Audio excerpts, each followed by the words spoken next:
Le Congo ne tombera jamais. Ce phénomène de l'homosexualité est le phénomène majeur de la hiérarchie catholique Jocelyn Goss depuis plus de 70 ans. Depuis 70 ans, il y a l'homosexualité a conquis le centre de l'Église. Il n'est pas possible d'être africain, catholique africain, et dépendre de Rome. C'est difficile à assumer. Parce que Rome, c'est un parti pris, du point de vue historique, du point de vue des rapports entre l'Afrique et l'Occident. Rome a un parti pris depuis. Rome dit qu'il n'y a pas une autre vérité en dehors de la vérité catholique. J'espère que vous le savez. Rome dit que elle est la gardienne du dépôt sacré et qu'elle est la seule experte en humanité. Allez lire, hein, que je vous parle, je peux vous dire des choses en l'air, hein. Donc, une telle prétention a dit que, pour ce qui concerne Dieu et le Christ, c'est le Vatican qui a le premier et le dernier mot, n'est pas compatible, Jocelyn Goss. Sauvons l'Afrique.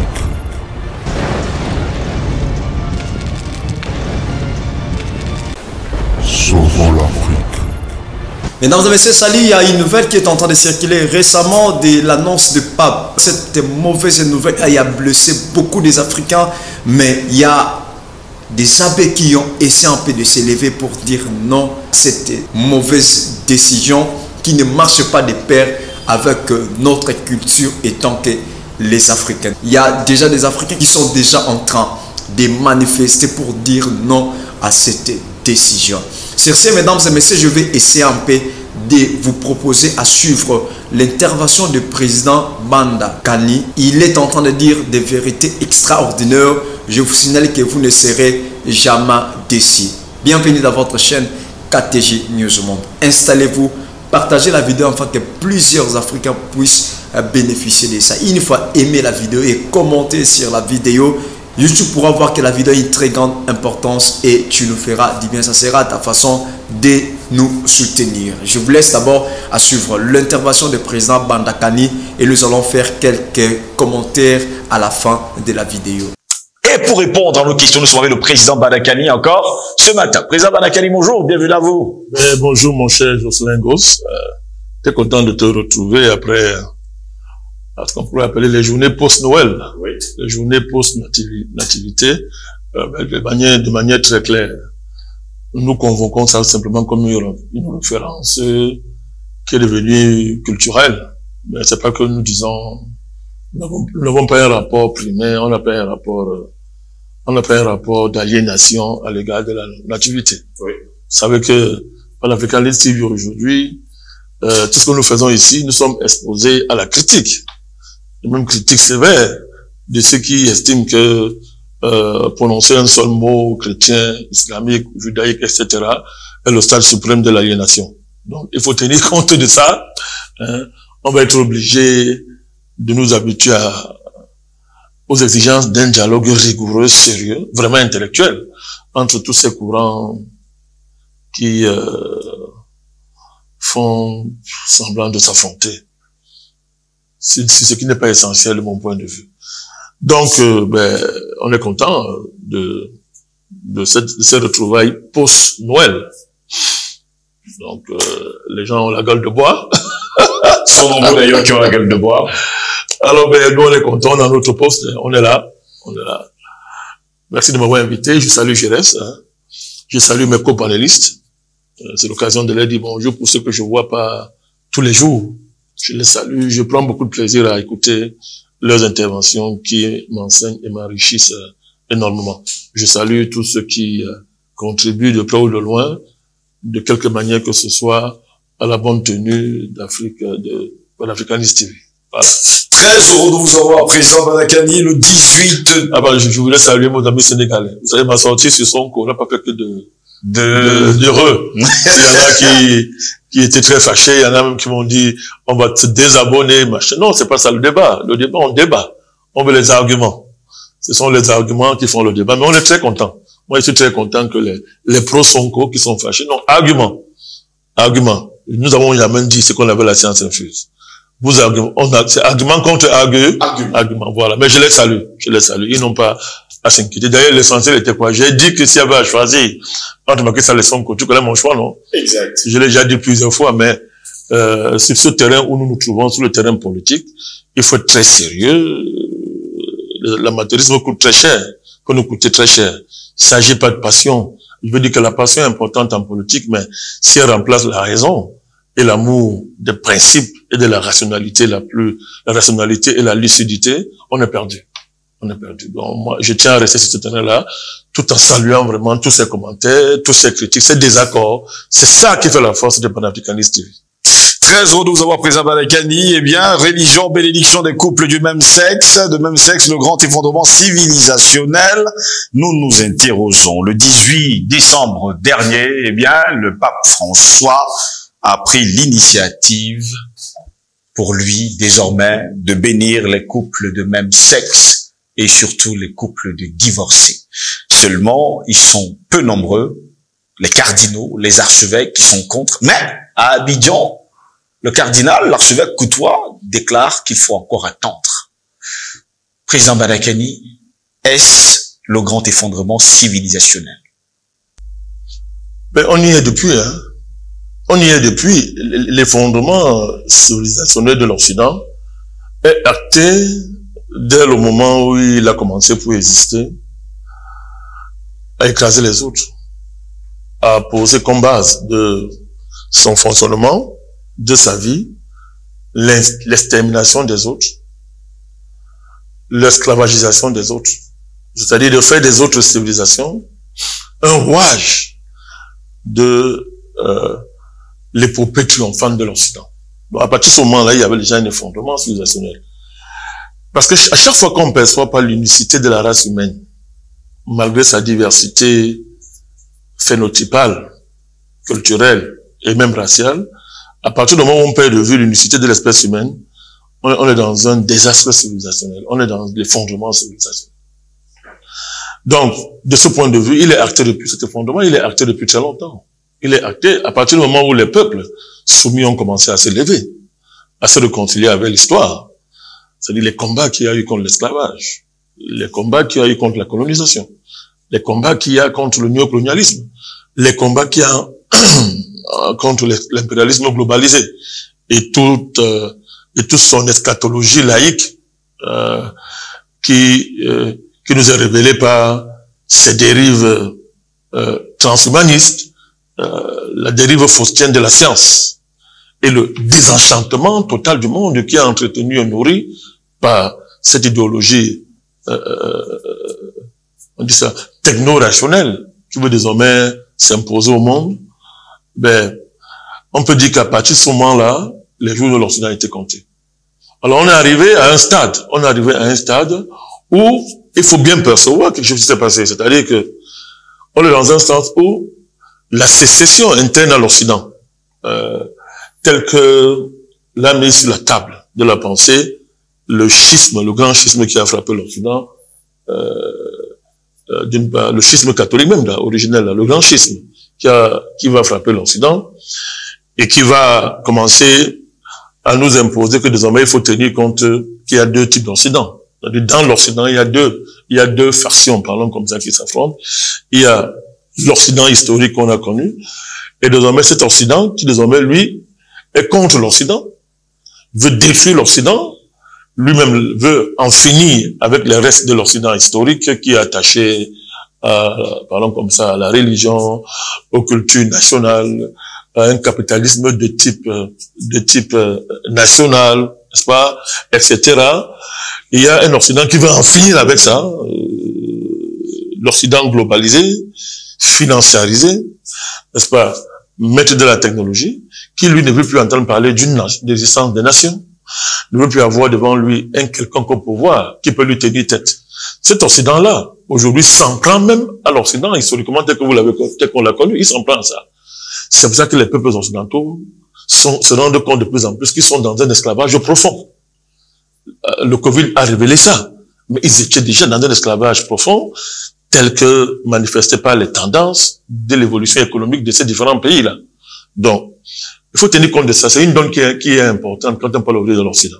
Ce qu'on appelle aujourd'hui communauté internationale, qui est le stade le plus avancé de l'expression politique de l'occidentalisme, ne doit pas faire illusion. Cet Occident-là il n'est plus uni. Parce qu'il est en guerre avec lui-même.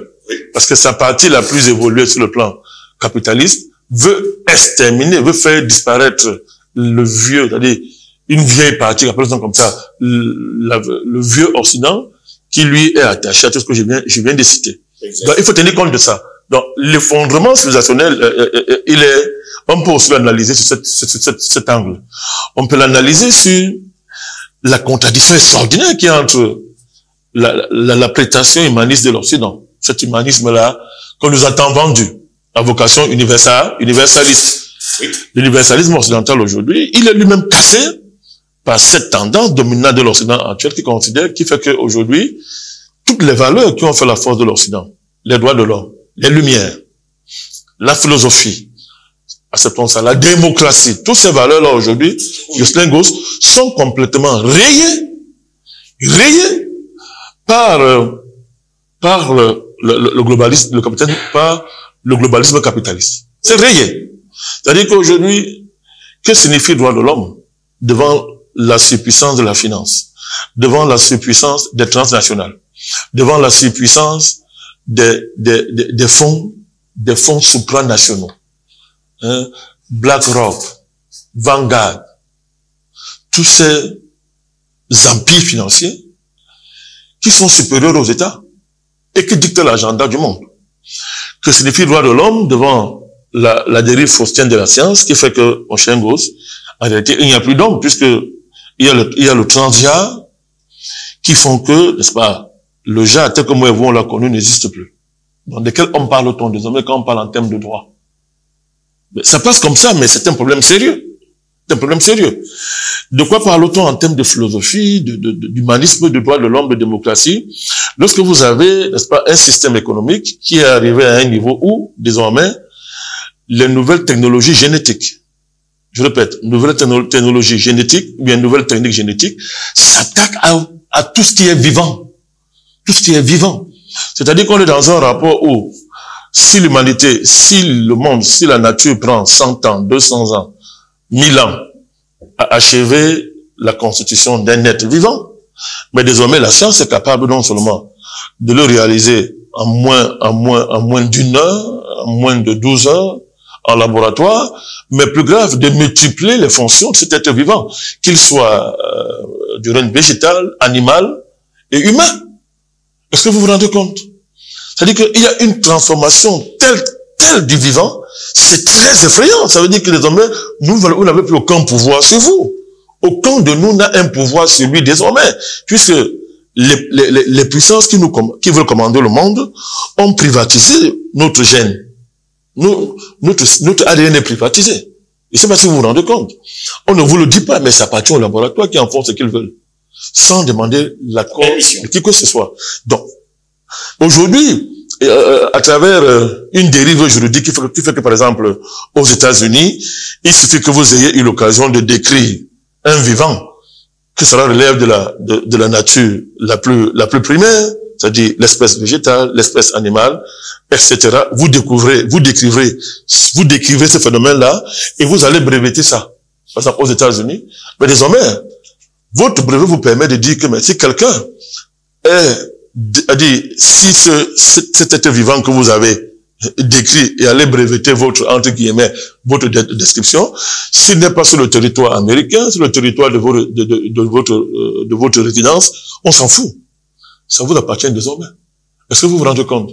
C'est ainsi que des millions d'espèces, les Africains sont en train d'assister impuissants au fait que, mais, les espèces qu'il y a dans leur faune, dans leur flore, dans leur forêt, etc., ne les appartiennent plus. Appartiennent plus. Ou le même matin, quelqu'un a déjà dit que bon, j'avais décrit la plante, si j'ai décrit cette essence, je l'ai brevetée. Et ça, c'était une loi qui a été votée aux États-Unis, justement dans le sens de permettre au capital de s'approprier tout le vivant qu'il y a sur la planète. Jocelyn Gosse. Donc, face à tout ça, Jocelyn Gosse, l'unité de l'être dans son ensemble, parce que je suis un être humain, mais je ne suis pas un être humain si je n'ai pas des animaux autour de moi, si je n'ai pas la nature autour de moi. Tout ça participe de notre, tout ça de notre humanité. Tous ces éléments nous constituent. Quand un mode de pensée capitaliste désormais globalisé, décide de s'approprier tout ça. Mais on n'est plus au niveau de l'effondrement civilisationnel. C'est l'anéantissement. C'est l'annihilation totale de l'espèce et de l'être. C'est là où nous sommes. Donc, quand vous parlez de effondrement civilisationnel de l'Occident, mais on y est depuis très longtemps parce que il veut plus voir l'homme. L'Occident a décrété que la planète est supérieure à l'homme. Alors, c'est un débat sérieux que je suis en train de poser là parce que, si je sauve la planète, je sauve l'homme. C'est faux. Attention. C'est-à-dire que, qui parle de la planète. Qui parle, très bien, Jocelyn. Qui parle au nom de la planète. Depuis qui a voté l'Occident pour parler au nom de la planète? Est-ce que nous avons la même définition, la même conception de la planète que ces forces-là? Évidemment, non. Non. Mais aujourd'hui, le modèle de l'autoproclamation continue arrive à son paroxysme avec le fait que une nouvelle religion est en train d'être imposée au monde, c'est la religion écologique. Mais sur la base d'un récit unilatéral, vulgaire, qui n'a de scientifique que les apparences. Et à partir de là, on est en train de réorganiser un droit mondial qui demain va régir nos vies, basé sur les pertes climatiques. Mais est-ce qu'aujourd'hui on a besoin de faire un discours sérieux et sensé sur les pertes climatiques? Vous ne pouvez pas le faire, puisque c'est devenu une religion, c'est une idéologie. C'est devenu une idéologie au service d'un groupe d'intérêt. Donc, on n'a plus envie de voir l'homme. On dit que l'homme est dangereux pour la planète. D'ailleurs, c'est la démographie et la surpopulation qui est la première menace écologique qui puisse exister. Donc, à partir de là, il n'y a plus un péril malthusien. Désormais, c'est Malthus qui est la norme. On est trop sur la Terre. On est trop nombreux. Il faut délester la Terre du surplus démographique. Mais à partir de là, tout est possible. Tout est possible. Mais il faut quand même rappeler que c'est l'homme tel qu'il est, qui interprète l'univers, qui interprète le vivant, et qui valorise tout ça. C'est l'homme. C'est l'homme. Mais à partir du moment où les gens viennent nous dire que, écoutez, la planète est supérieure à l'être humain, le salut de la planète passe avant le salut de l'humain, mais il y a longtemps que la civilisation n'existe plus. Pour ceux qui font semblant de ne pas voir, c'est le problème. Alors à partir du moment où nous avons dit ça, mais que vaut l'agitation du pape? Observez-les sur ces questions essentielles. Quelles sont ces positions sur les questions essentielles qu'il vient de poser? Sur l'idéologie écologiste, désormais l'idéologie. Sur la dérive faustienne de la science. Visitez ses positions sur le vaccin. Qui a béni le vaccin plus que le pape? Puisque vous l'appelez pape. Mais que nous devons respecter son autorité morale. Dès que tu es pape, on doit te respecter. Qui allez visiter ses positions sur ces questions-là. Visiter ses positions sur le système financier international. Je voudrais vous rappeler que le Vatican est un des plus grands propriétaires de l'or dans le monde. Le Vatican a lui seul est propriétaire de plus de 30% des réserves d'or du monde. Vous vous rendez compte? Comment est-ce qu'ils l'ont accumulé? Qu'est-ce qu'ils font pour accumuler autant d'or? Qu'est-ce qu'ils font pour accumuler autant d'or? Et que malgré cette appropriation de l'or, n'est-ce pas, ils ne sont pas en mesure de peser dans le système international pour le changer. Ils ne veulent même pas le changer. C'est quoi le Vatican? C'est un État? C'est une église? C'est une industrie capitaliste? C'est quoi à la fin? C'est quoi? Mais dites-moi, vous savez que c'est quoi? À quoi est-ce qu'on a d'abord affaire? Avant de commenter les élucubrations papales, mais à quoi d'abord, à qui on a affaire? Et dans un tel contexte, qui nous parle? C'est qui, le pape? Cette figure qu'on appelle papauté là, c'est quoi? Au XXIe siècle. Parce qu'il faut partir de là pour pouvoir dire que, ok, voyons, commentons cette élucubration. Alors, donc, je viens de vous démontrer que si nous partons de tous les périls, c'est des grands débats de notre temps, observez la position de ce pape.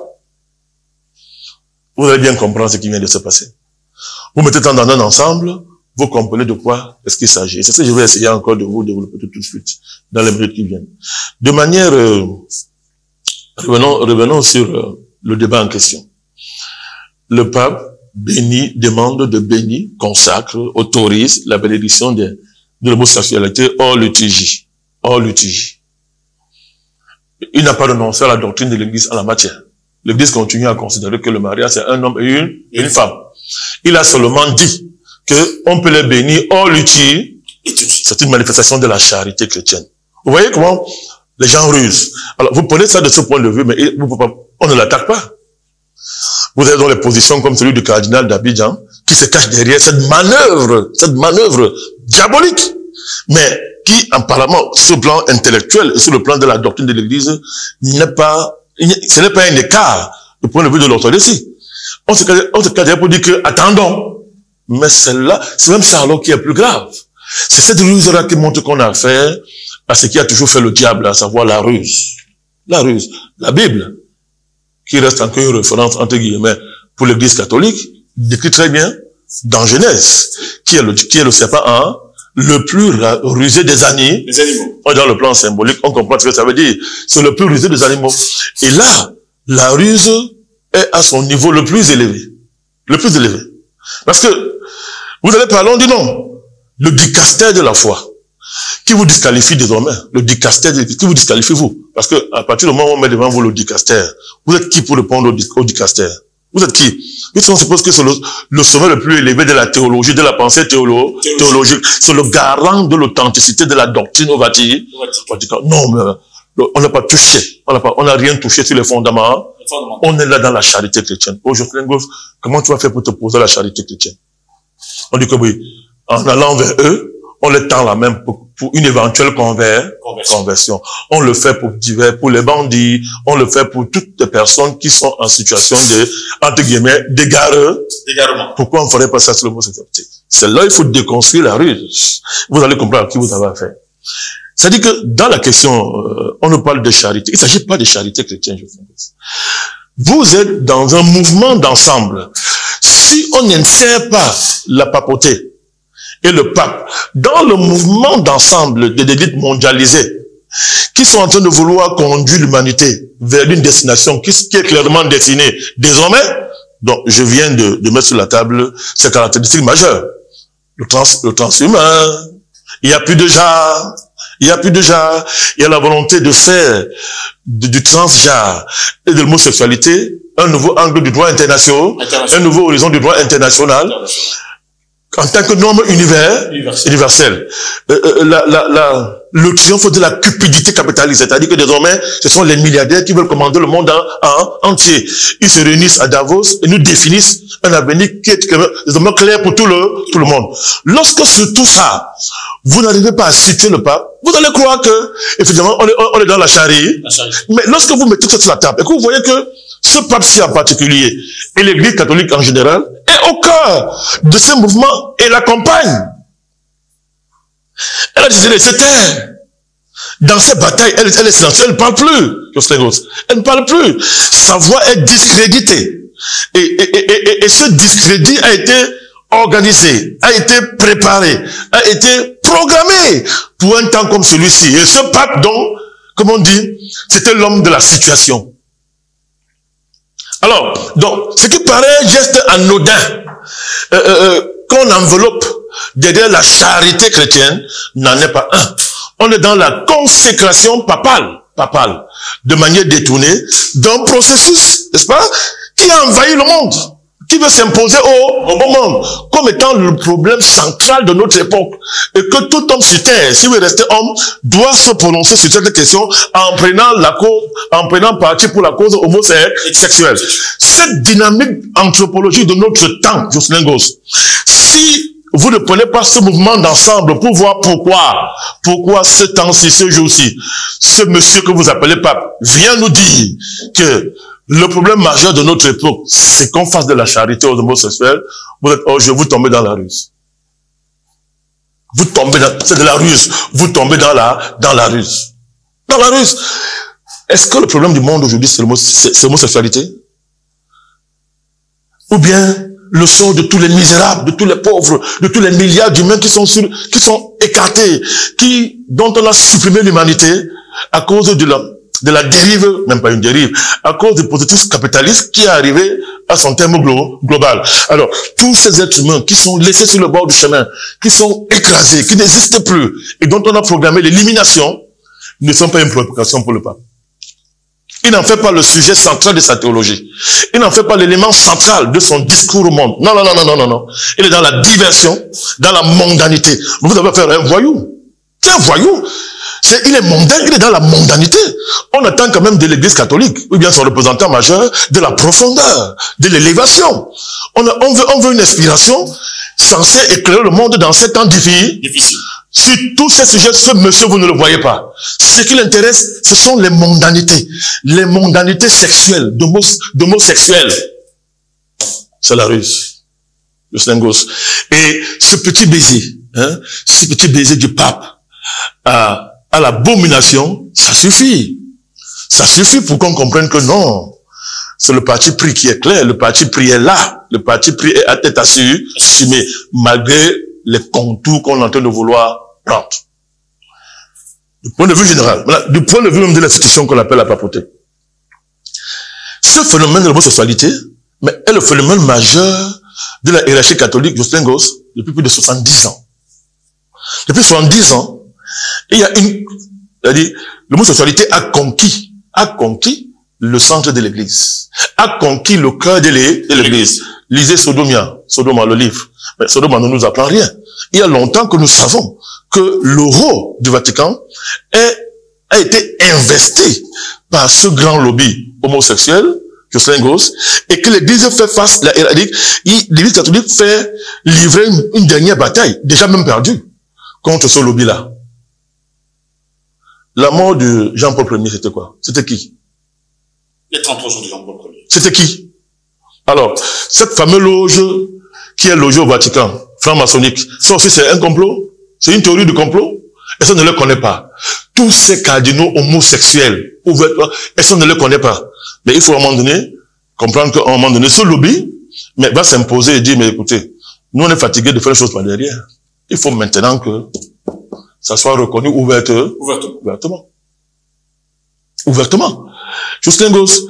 Mais en Europe aujourd'hui, combien de paroisses, de chefs de paroisse, prêtres, patrons de paroisse célèbrent les mariages homosexuels?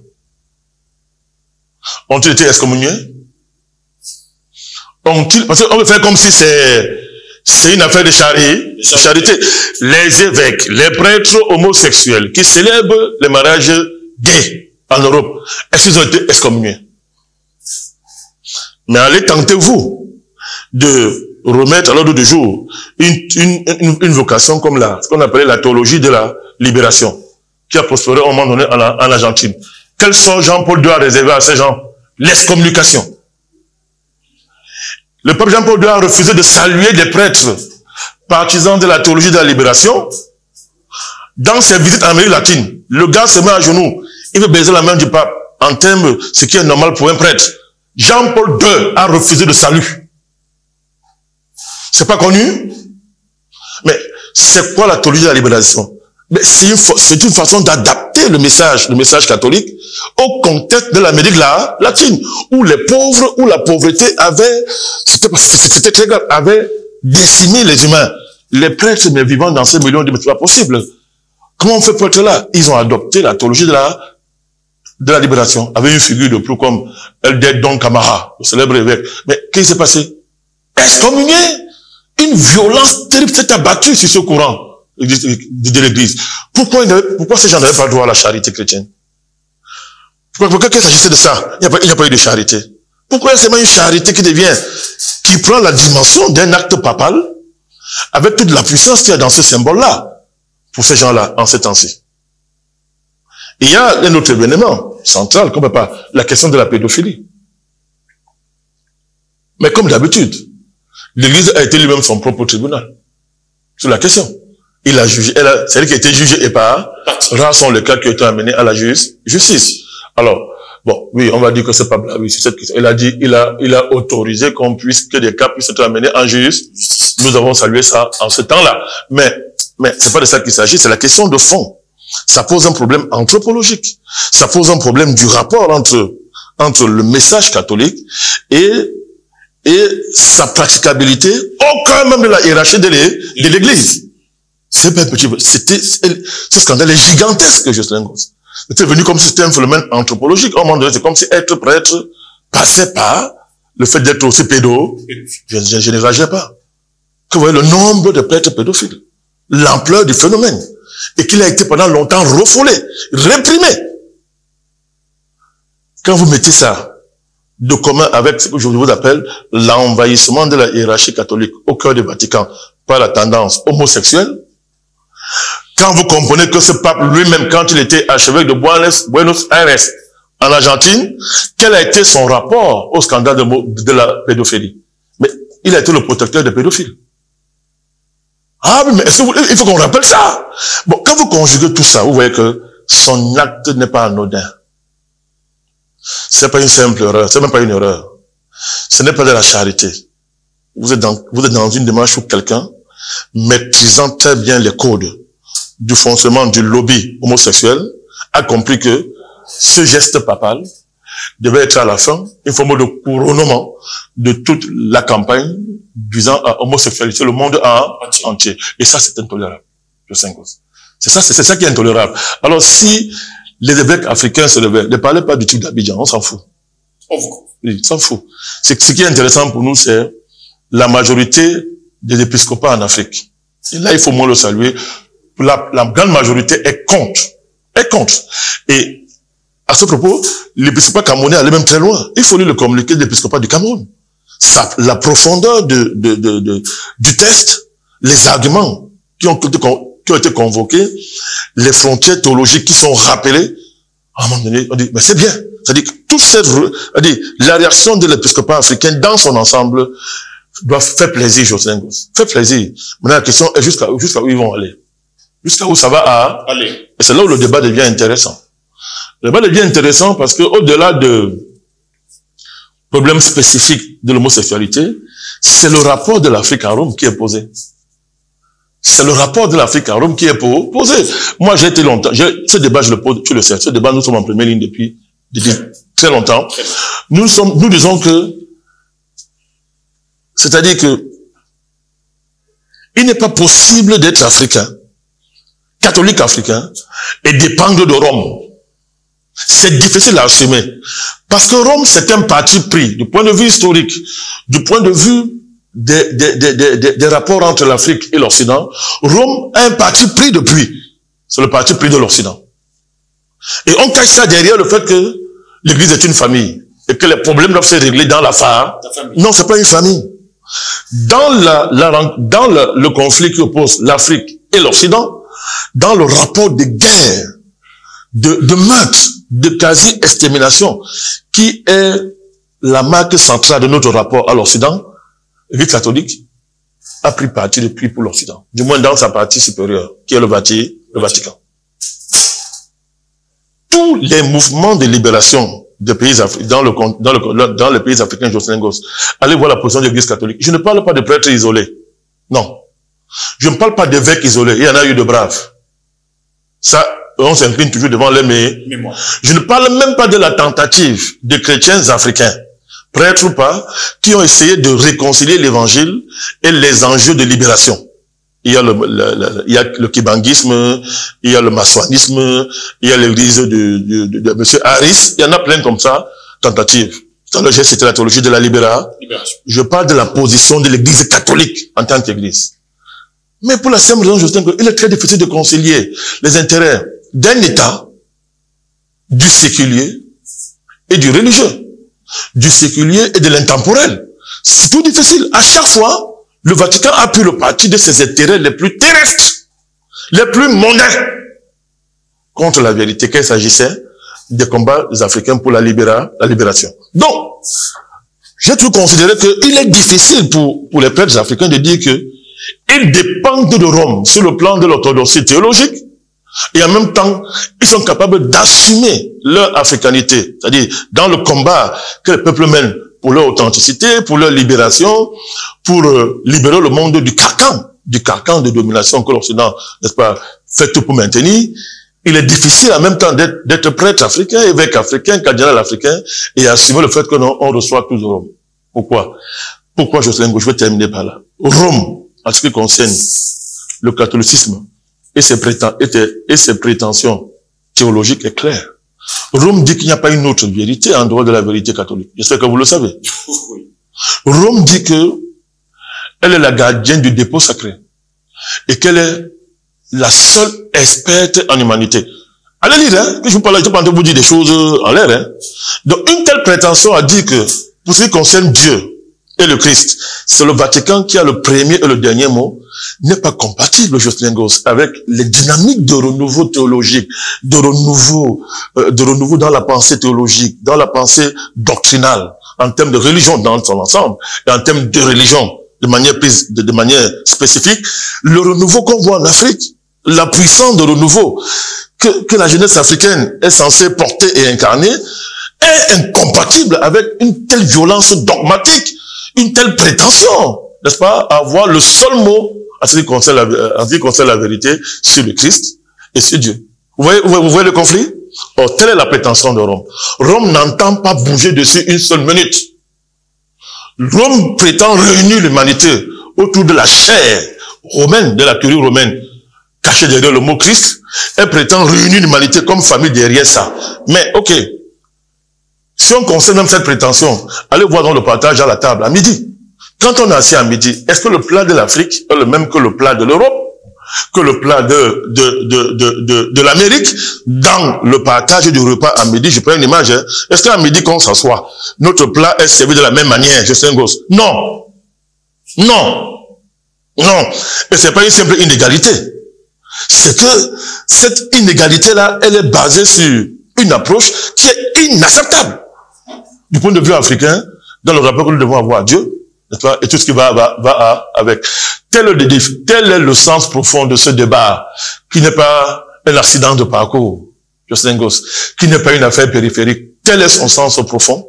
Et c'est ça que nous on se tient pour dire, que loin de simplement dire que bon, on est contre le pape, c'est la question du rapport de l'Afrique au centre théologique qu'on appelle Rome, qui est posé sur la table. Voilà, mesdames et messieurs, je crois que vous avez suivi l'intervention du président Bandakani. Mille merci à vous, président Bandakani. J'aime votre façon de parler parce que vous êtes en train d'inspirer vraiment le peuple africain. Mesdames et messieurs, sur cette intervention, il a été clair et il nous a démontré beaucoup de vérités. Les impérialistes, les occidentaux, ils ont essayé un peu de falsifier la Bible. Ils ont amené la Bible ici en Afrique. Nous avons dit d'accord, nous avons accepté. Ils ont réussi à changer l'accoutrement de nos sœurs et de nos frères. Nous avons réussi et nous avons dit merci. Ils ont essayé un peu d'amener l'arme en Afrique. Nous avons accepté et nous avons dit merci.